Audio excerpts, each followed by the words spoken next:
Good morning. Good morning. How are you guys doing today? Sorry that I'm late. So I got a question for you. Who hates to wait on things? See what I did there?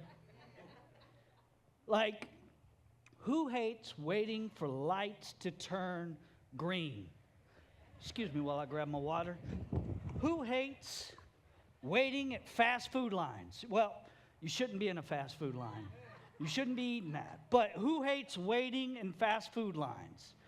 Who hates waiting on airport lines? Travel season. Who hates waiting on your spouse? Don't raise your hands. Don't raise your hands. Today we are talking about waiting on God. We're talking about when God seems to be late.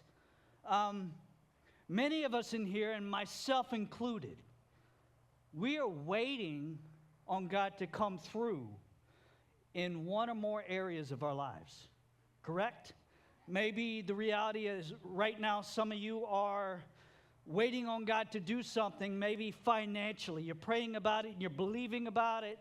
You're believing God for it. And you know He can. You know He can. But He just hasn't yet. And if you're like me, sometimes you start to ask the question, why doesn't God do something about it? I don't know what it is for you, but why doesn't God do something about it? Maybe it's a job need. You have a job, you need a job. Maybe it's a medical issue, and you're waiting for God to come through for a breakthrough, something medically related. Maybe it's a relational issue, and there's some stress between a relationship that you have. How many of you would be honest and say that you've gotten angry, you've gotten frustrated at God because He's making you wait for it? He's holding back. And we know He could do something about it. We know. We've seen Him do it in other people's lives. We've seen Him do it for other people. We have faith for it, and God doesn't do what we think He should do. And so we end up waiting and waiting and waiting. And maybe for you, you're waiting on God to provide the right job. You're ready for work. You're ready to go. You're just not there yet, though. And you're waiting for God to do a miracle, maybe in a relationship. And you wonder, God, why aren't you doing something? Why aren't you doing something? Why are you making me wait? If you're taking notes today, I want you to write this down. This is the key thought, and I hope you'll embrace this. With God, a waiting season is never a wasted season. With God, a waiting season is never a wasted season. I want to show you this in John chapter 11. Now, backstory. In the book of Luke, Jesus was with Mary and Martha and Lazarus, and He would go to their house all the time. Luke said that Jesus would go and visit their house because He liked Martha's cooking. That's important. Like, He enjoyed their lasagna, and so He would spend time with them, and there was an intimate relationship between Mary, Martha, Lazarus, and Jesus. They were like tight. And so when Mary and Martha, when their brother Lazarus got sick, they totally and completely expected Jesus to do what He was doing for people He didn't even know. He was doing things for strangers. So certainly Jesus would do the same thing for them. Like it's in the bag. So in verse 1, John 11, it says, a man named Lazarus was sick, and he lived in Bethany with his sisters, Mary and Martha. Now, this is the same Mary who later poured the expensive perfume on the Lord's feet. and wiped them with her hair. And her brother Lazarus was sick. So the two sisters sent a message to Jesus. Hey, go run this message to him. Go find him and tell him this. Lord, your dear friend is very sick.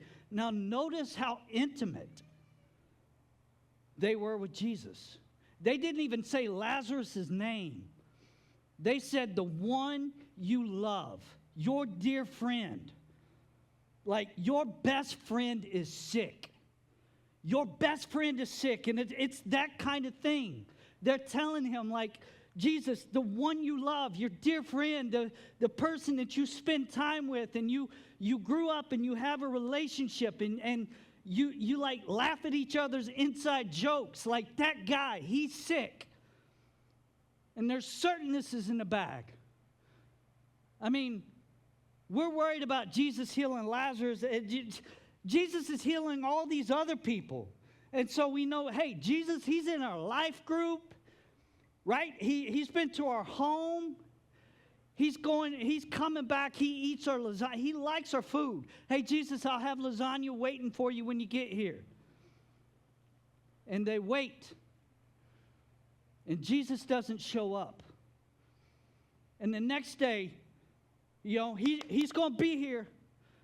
It's just taking him a little bit longer than we thought. Maybe he's going to be here. He's going to be here. Isn't that Jesus coming? Is that him? No, that's the mailman. The next that day, the evening comes and goes, and they're like, I can't believe he's not here yet. The next day, we know he's coming. We know he's coming. Like, we believe, we have faith for this. And chances are, they did a little bit of what you and I might do. You kind of start reminding God of why he should do something for you, right? Like, God, I'm a good person. Like, I'm good. I listen to Christian radio, God.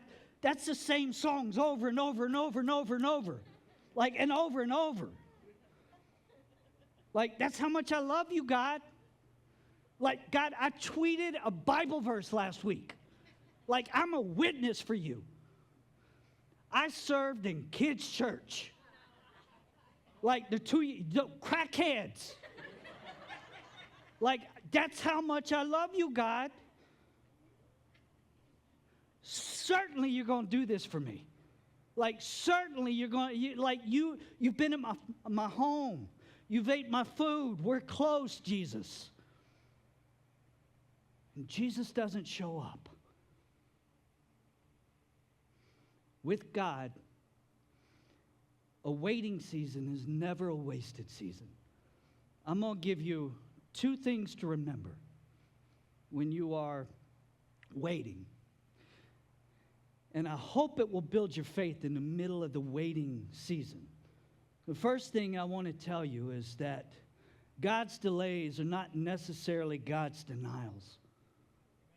God's delays are not necessarily God's denials. In other words, just because God hasn't done it yet, it doesn't mean that God's not going to do it.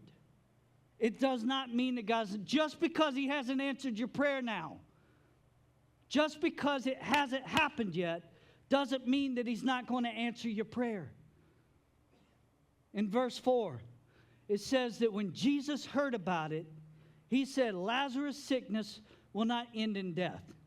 And then he said something really profound. He said, no, it happened for the glory of God, so that the Son of God will receive glory from this. In other words, Jesus is saying, I know this is going on, and I'm still in complete control. I'm still on the throne.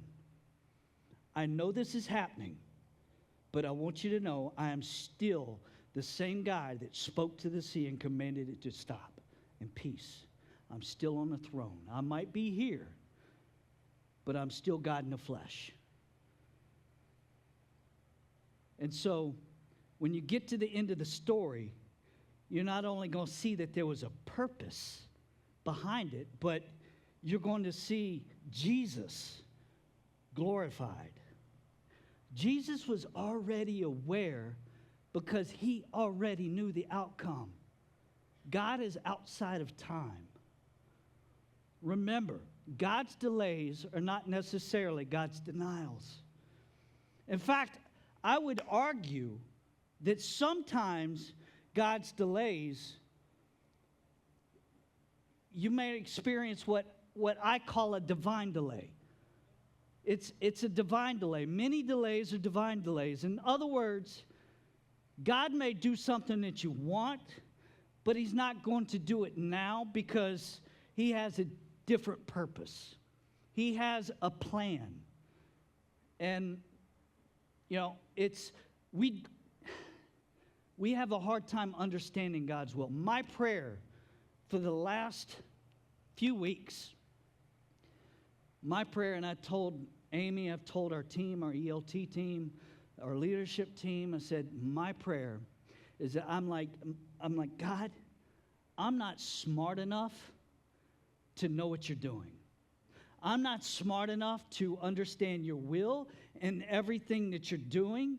And so I need you to make it obvious for me. I need it to like hit me over the head obvious because I'm not that smart to figure you out.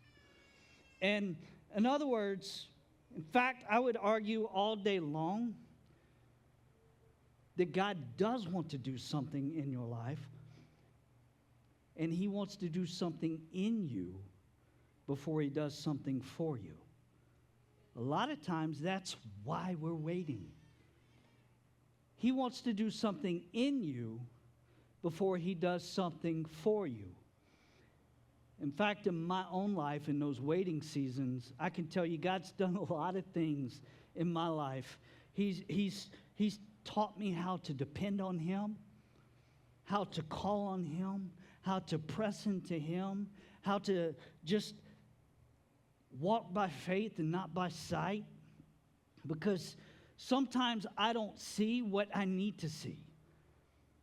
And sometimes I don't see what I want to see.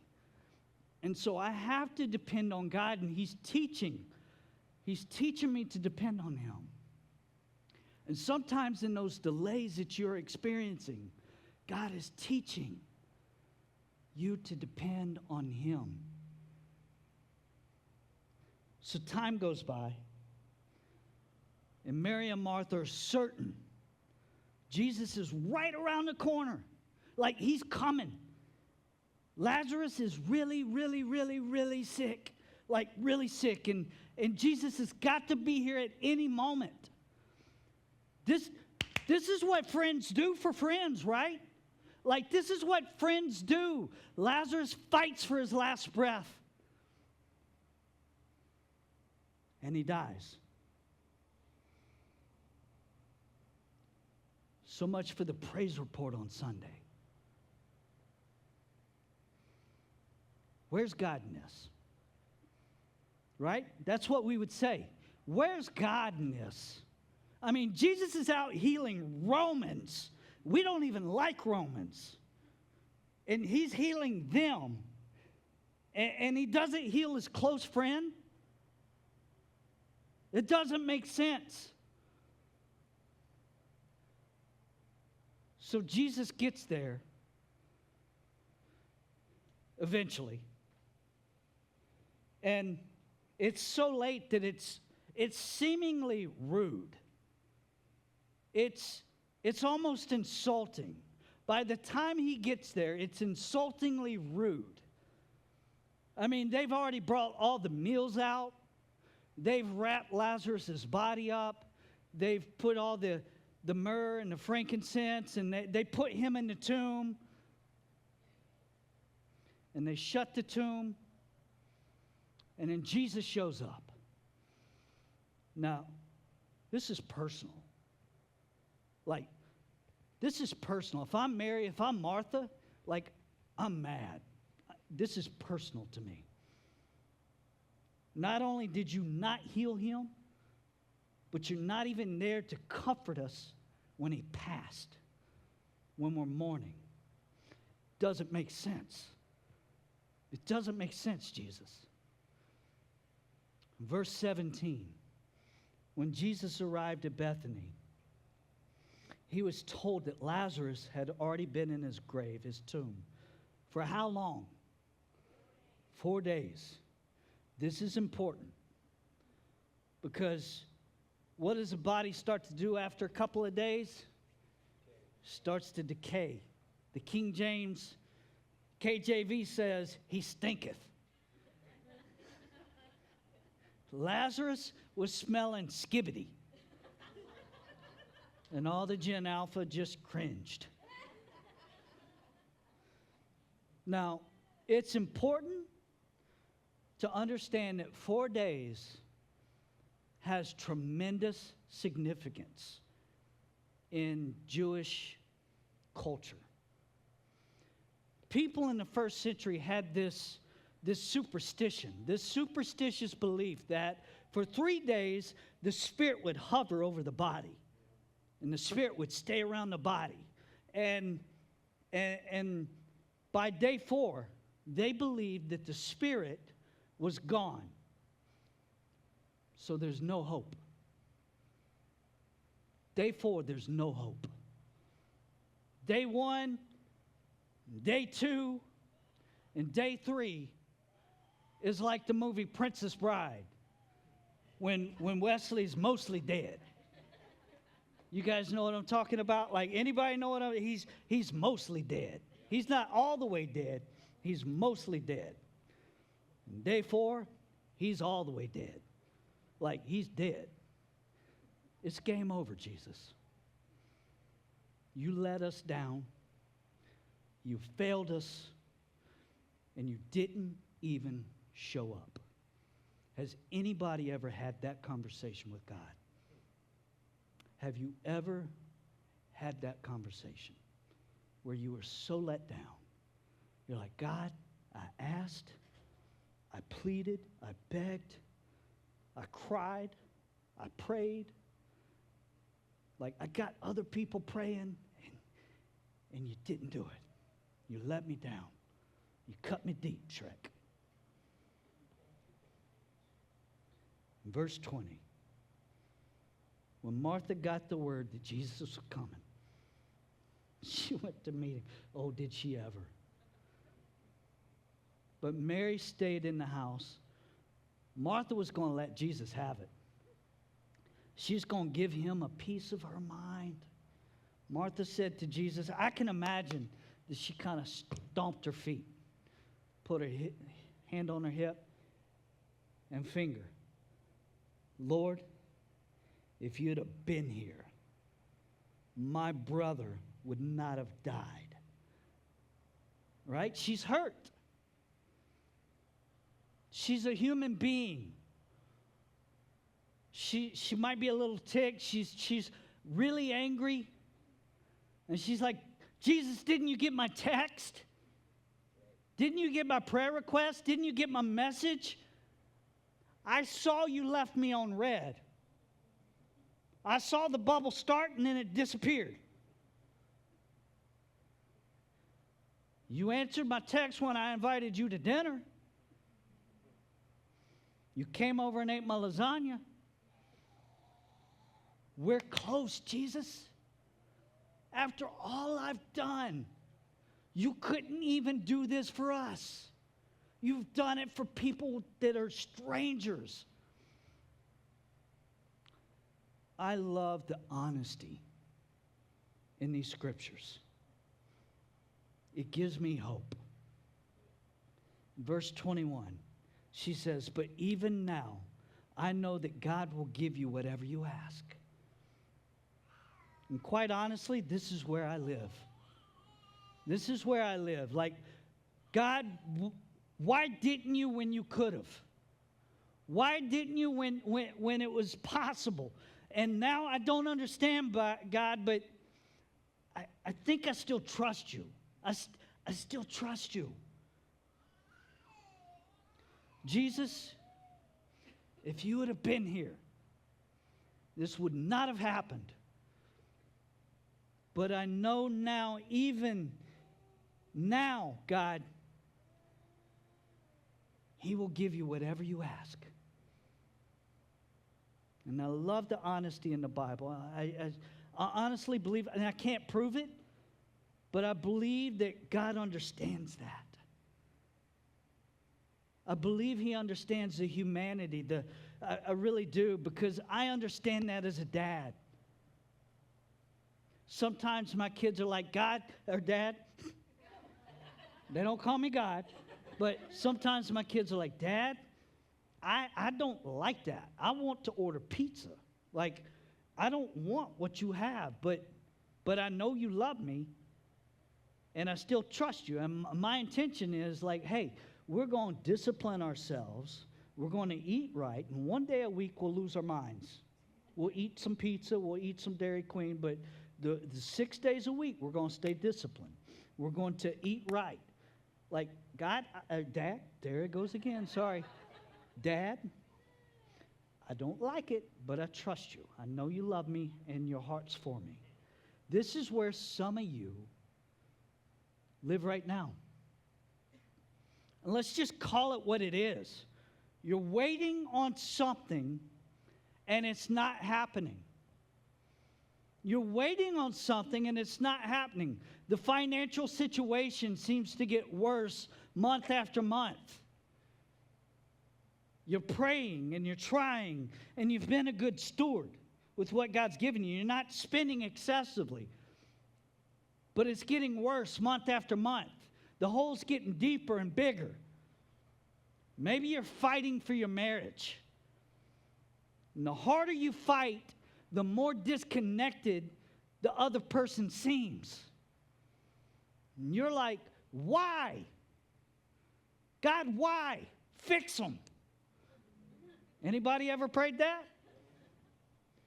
Don't you say. You're praying for a miracle. And you know God can. And He doesn't. And we get mad and we say, God, you're not meeting my expectations. You're not meeting my expectations. The second thing to remember is this. If God always met your expectations, He would never have the opportunity to exceed them.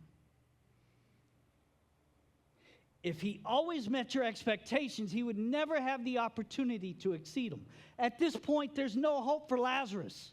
Like, there's no hope. The 4 days have gone by, and he stinketh, right? Like, it's over. But then, everybody say, but then. Verse 23. Jesus told her, your brother will rise again. Now, 3 verses before, no hope. Verse 20, there's no hope. Then a word from Jesus. A word from Jesus can change everything. Jesus says to her, your brother will rise again. And she's confused. Like, she doesn't understand. Martha, she says, yes, I know. He will rise again when everyone else rises at the last day. In other words, yeah, we believe that one day the trumpet of God will sound and the dead in Christ will rise and be called together with Him in the end. I know that, Jesus. But He's dead. He's in the tomb. There's no hope. Like, it's going to be a while, Jesus. And Jesus said, no. You don't understand. Jesus said, you see, I'm going to be glorified in this. And you thought that what you wanted was best, but I have something even better in mind. And Jesus told her in verse 25, I am the resurrection and the life. The one who believes in me will live, even though they die, and whoever lives by believing in me will never die. See, Martha, what you really need to understand is I'm actually working on a little sermon illustration here to drive a point home. You see, you thought that the resurrection would be an event at the end times, but really the resurrection is a person. And that person is me. I am the resurrection, and with me, death is no longer has the final say. If God always met your expectations, he would never have the opportunity to exceed them. Martha and Mary expected a healing, right? This was Lazarus. It was Jesus' friend. Like they were close. They were tight. They expected a healing. And Jesus planned on a resurrection. What they wanted was good. And don't we always, sometimes we think what we think we know best, right? And we tell God, God, this is how you need to answer my prayer. If you do A, B, and C, then it'll equal D, and then I'll be happy. I'll have what I need. God, this is the best way to give me what I know best. Don't we? And then we get mad and frustrated and accusatory at God. What they wanted was good, but what he planned was far better. And I don't know who this is for. You've been praying for something. You've been pleading for something. You've been crying yourself to God, crying out. You're wanting something and you're praying. And if you got that something, it would not be as good as what Christ is wanting to do, what he has planned.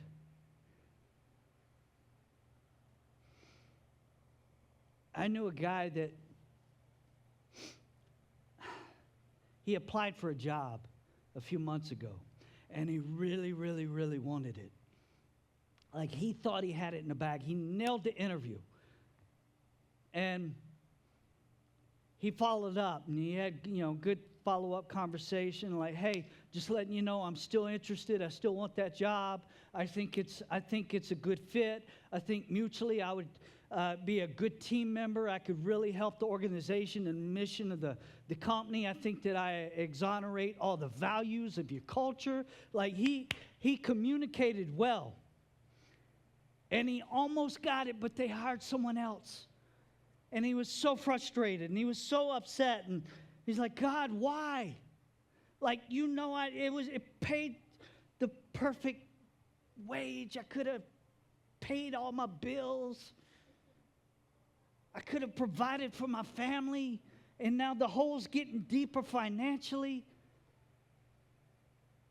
And about 4 weeks later, he got offered a job, a different job, closer to his house, more pay, better hours, better benefits, and a better culture. And then the original company that he interviewed, that he didn't get that job, they started laying people off. Can I get the band back up here? Jesus, we want you to heal him. No, I'm going to raise this one from the dead. So Jesus is standing outside the tomb. And he told him, he said, roll away the stone. And they argued with him. They were arguing with Jesus, saying, Jesus, he's dead. He stinketh. He's ratchet up in there, like he's decomposing. It's like puer. That's actually the Greek word for stinketh. Puer. I think it's where we get pew. I can't prove that. But so Jesus, in verse 43, Jesus shouted, because dead people don't hear very well. He said, Lazarus, come out. And the dead man came out, his hands and feet bound in grave clothes. His face was wrapped in a headcloth. And Jesus told him, unwrap him and let him go. Here's what I want you to know. You may be in a holding pattern. How many of you have been in an airplane and you've been in that holding pattern waiting to land? and they're waiting for clearance. And I've been in a holding pattern before, and it's frustrating. You're like, hey, I'm going to miss my flight if you don't land this plane. I'm going to miss my connection. You might be in a holding pattern right now in your life, waiting for God to land that plane so that you can arrive where you think you're supposed to arrive. A waiting season with God is not a wasted season. Perhaps God wants to do something in you before He does something for you. Here's what I want you to know. You're living in verse 20 right now. You're in verse 20. You feel that there's no hope. Like, God, I prayed, I asked, it hasn't happened yet. I'm frustrated. I don't understand why. But hang on. God's got verse 23 coming. Verse 23 is coming. Sometimes you might not get the bigger house with the granite countertops. You might not get the higher paid job. Sometimes it doesn't work that your spouse may not do the right thing all the time. That's the American version of Christianity, right? Like, it's not really accurate. Like, God, I'm the head and not the tail. And yes, we are, but we don't make that the sole doctrine. See, you might be in verse 23 or 20 right now. And you might not get exactly what you were hoping for. But I guarantee you this. Whatever happens, your verse 23, Jesus will be glorified. The Son will be lifted up. He always has a plan. No matter what verse 23 has for you, trust in His purpose. Trust in God. Will you please stand with me?